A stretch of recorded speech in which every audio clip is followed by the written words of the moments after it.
And we're gonna refresh our engine. Kita nyo naman, sobrang kalawang na dahil sa salt sa daan, and then refresh. So, pangit na itsura sa loob. Tara, samahan niyo ako. So, empty muna natin yung kanyang coolant.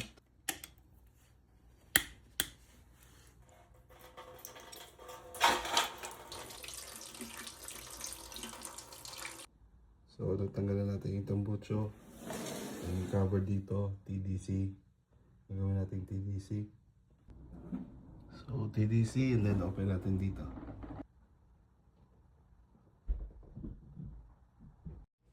So, natanggal na natin yung kanyang throttle body. Grabe, sobrang dumi. At ang gamit nating throttle body is Pittsbike. 40mm by Pittsbike. So, tara, linisin na natin to.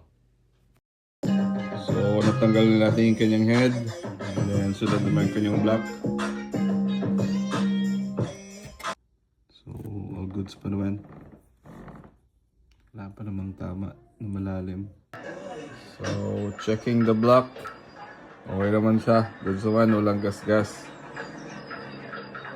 Solid. Hindi kinang-kinang pa. So, yung kanyang piston. Okay pa naman yung kanyang piston.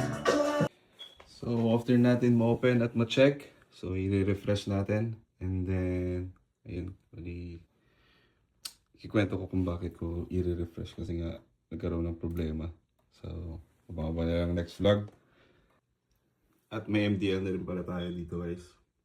Yung solid.